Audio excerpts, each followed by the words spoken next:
ഓ ആ ഒരുപാട് ലേറ്റായല്ലേ?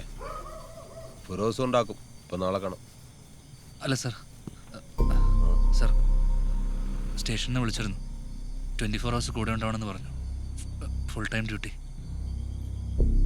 പിന്നെ ഇലക്ഷൻ കൂടെ വരുന്നതുകൊണ്ട് പ്രത്യേക അലേർട്ട് ആവണമെന്നൊരു മെസ്സേജുണ്ട്.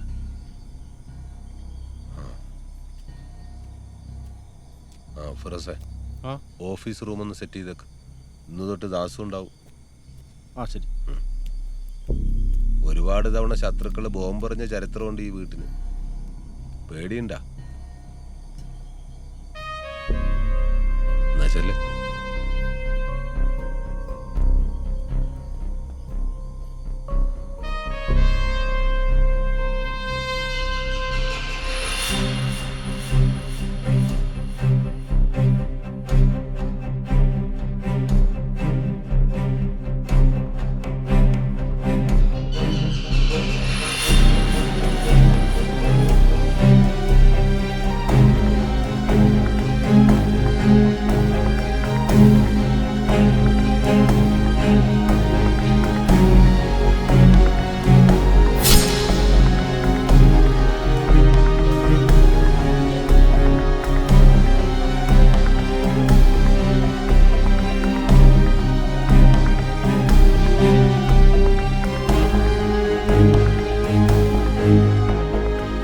സർ, ഒരു കാര്യം ചോദിച്ചോട്ടെ? സഖാവിന് പാർട്ടിയിൽ ശത്രുക്കളുണ്ടോ?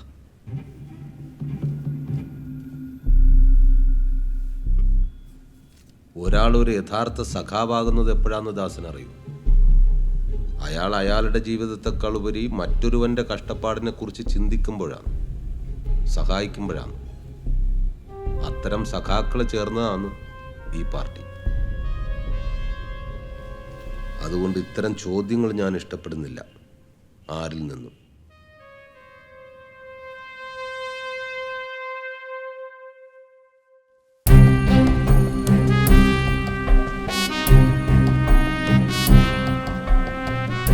ആ മാർക്ക് ചെയ്തിരിക്കുന്ന third line, it's very important. Sir. Ayyappadas, yes sir. The reason why I want to say you is, നമുക്കൊരു കോൺഫിഡൻഷ്യൽ റിപ്പോർട്ട് വന്നിട്ടുണ്ട് ഫ്രം ഇൻ്റലിജൻസ്. അതായത് മുകുന്ദൻ സാറിന് നേരെ ചിലപ്പം എപ്പോൾ വേണമെങ്കിലും ഒരു അറ്റാക്ക് ഉണ്ടായേക്കാം. ഇവിടെ സെൻട്രൽ പ്രസിഡന്റിൽ നിന്നും ശിക്ഷ കഴിഞ്ഞ് 4 പേർ ഇറങ്ങിയിട്ടുണ്ട്. Other than this, some other groups are also targeting mister Mukundan. നീ ഗൺമാൻ ഡ്യൂട്ടി ഏറ്റെടുക്കാൻ ബുദ്ധിമുട്ടാണെന്ന് മുമ്പ് ആലപ്പുഴ ജില്ലാ സെക്രട്ടറിയോട് സംസാരിച്ചില്ല? അത് അപ്പോ നീ ഈ ജോലി വലിയ താല്പര്യത്തോടെ അല്ല ചെയ്യുന്നതെന്നാണ് അർത്ഥം. എന്താ ശരിയാ? ഞാൻ അന്ന് ഇതൊന്നും പിള്ളേർ കളിയല്ലല്ലോ. ഇലക്ഷൻ ഇനി കുറച്ച് മാസങ്ങളേ ഉള്ളൂ. അയാൾക്ക് നേരെ ഇനിയൊരു അറ്റാക്ക് ഉണ്ടായാൽ എന്തായിരിക്കും അവസ്ഥ? ഈൻ്റെ ഒരു ഗുരുതരാവസ്ഥ കുഞ്ഞു മോനെ എനിക്ക് മനസ്സിലാവില്ലാന്ന്. സാറ് പറഞ്ഞത് എന്താണെന്ന് തനിക്ക് മനസ്സിലായോ? ചിലപ്പോൾ എക്സ്പീരിയൻസ്ഡ് ആയ, ട്രെയിൻഡ് ആയ മറ്റൊരു ഗൺമാൻ തനിക്ക് പകരം വന്നേക്കാം. റൈറ്റ്? ഞങ്ങൾ ഇതിനെപ്പറ്റി മുകുന്ദൻ സാറിനോട് സംസാരിച്ചിരുന്നു. But he is not ready to accept it. തനിക്ക് സമ്മതമാണെങ്കിൽ മാറാമെന്നാണ് അദ്ദേഹം പറഞ്ഞത്. So decision is yours.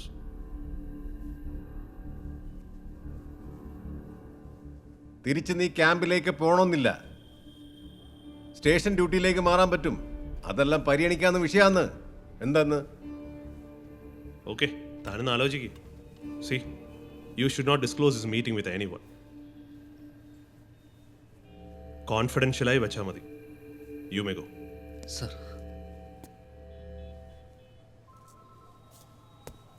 എടോ, പൂർണ്ണമായും നമ്മളെ കൊണ്ട് ചെയ്യാൻ പറ്റും എന്ന് നമുക്കുറപ്പുള്ള കാര്യങ്ങൾക്കേ ഇറങ്ങാവൂ. അല്ലെങ്കിൽ അത് പ്രശ്നമാണ് എല്ലാ തരത്തിലും. എനിക്ക് തിരിയുന്നുണ്ടാ? വയ്ക്കോ.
SP പറഞ്ഞതാ ശരി.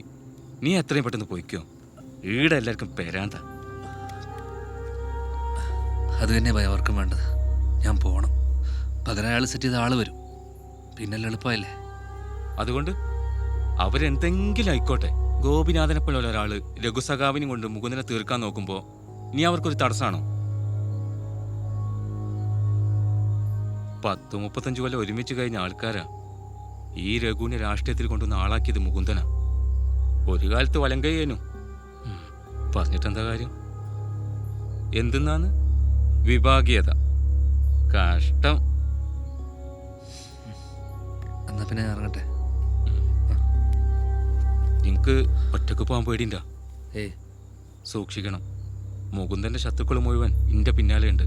ശരിക്കുള്ള ഐറ്റത്തിനൊക്കെ നീ കാണാൻ പോകുന്നേ ഉള്ളൂ.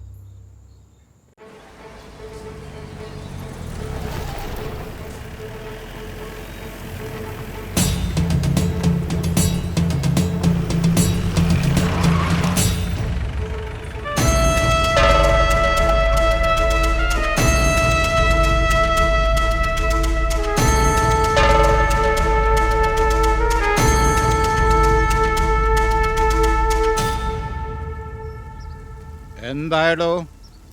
സ്റ്റേഡിയത്തിനടുത്ത് തുടങ്ങിയിട്ട് ലൈബ്രറി വഴി കറക്കി ശരിക്കൊന്ന് ഓടിച്ചു സ്റ്റാൻഡ് വരെ. ഓ നന്നായി പേടിച്ചിട്ടുണ്ട്. ഇന്നലെ ഉറങ്ങിയിട്ടുണ്ടാവില്ല. അപ്പോ ഞാൻ അവനെ കാണാനുള്ള സമയമായി. ഗൺമാൻ അയ്യപ്പദാസ്.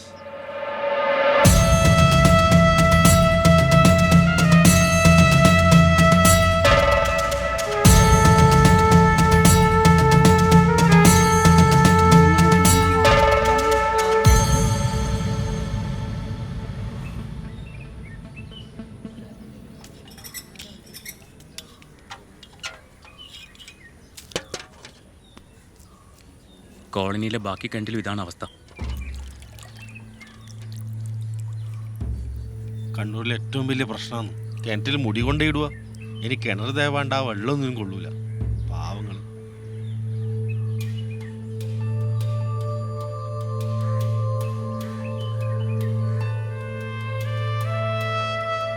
നമ്മളൊരു തെറ്റും ചെയ്തിട്ടില്ല സഖാവേ.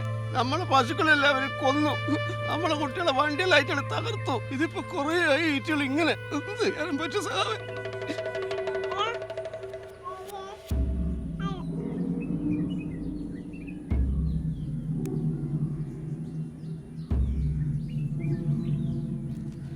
ഇതെല്ലാം ഞങ്ങൾ ശരിയായിക്കോളാം, പ്രശ്നമില്ല.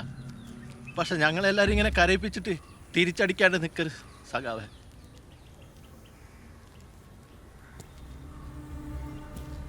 തന്ന കണക്ക് നമ്മൾ തീർത്തിരിക്കും, പലിശ അടക്കം.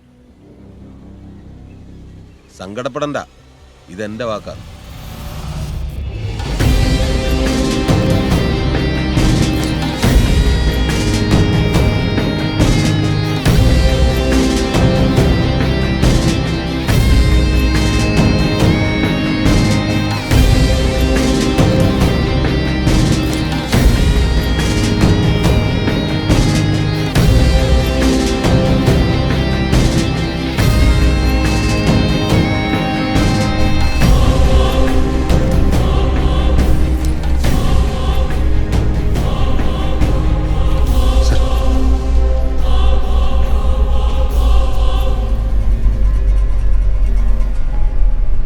ഹലോ. കണ്ണൂരിൽ KGP പ്രവർത്തകന് വെട്ടേറ്റു. പാനൂരിൽ പാറക്കണ്ടി രജീഷിനാണ് വെട്ടേറ്റത്. നില ഗുരുതരമായതിനെ തുടർന്ന് ഇയാളെ കോഴിക്കോട് മെഡിക്കൽ കോളേജിൽ പ്രവേശിപ്പിച്ചു. കഴിഞ്ഞ ദിവസങ്ങളിൽ പാനൂരിൽ RPIM പ്രവർത്തകരുടെ വീടുകൾക്ക് നേരെ വ്യാപകമായ ആക്രമണം നടന്നിരുന്നു. അക്രമങ്ങൾക്ക് പിന്നിൽ KGP ആണെന്നാണ് RPIM ആരോപിക്കുന്നത്. എന്നാൽ RPIM കണ്ണൂരിനെ വീണ്ടും കലാപഭൂമിയാക്കുകയാണെന്ന് KGPയും ആരോപിക്കുന്നു. RPIM നേതാവ് പന്നിന്നൂർ മുകുന്ദന് നേരെ ആക്രമണം ഉണ്ടായതിനു ശേഷം പാനൂരിൽ ഇരു വിഭാഗങ്ങളും നിരന്തരം ഏറ്റുമുട്ടുകയാണ്. വിനു, പ്രദേശത്തെ സംഘർഷാവസ്ഥ കണക്കിലെടുത്ത് കളക്ടർ നാളെ സർവകക്ഷി യോഗം വിളിച്ചിട്ടുണ്ട്. ഇനി പ്രശ്നങ്ങൾ ഉണ്ടാകില്ലെന്ന ധാരണയിൽ ഇരു കൂട്ടർക്കും പിരിയാവുന്നതാണ്. കളക്ടറെ, ഇത് എത്രാമത്തെ തവണയാ കൈ കൊടുത്ത് പിരിയുന്നു?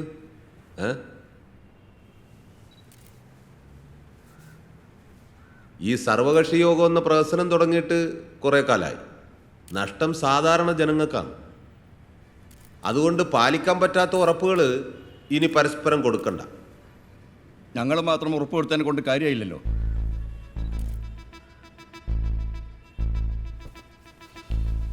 പക്ഷെ ഞങ്ങളൊരു ഉറപ്പ് കൊടുത്താൽ അത് ഉറപ്പ് തന്നെയാണ്.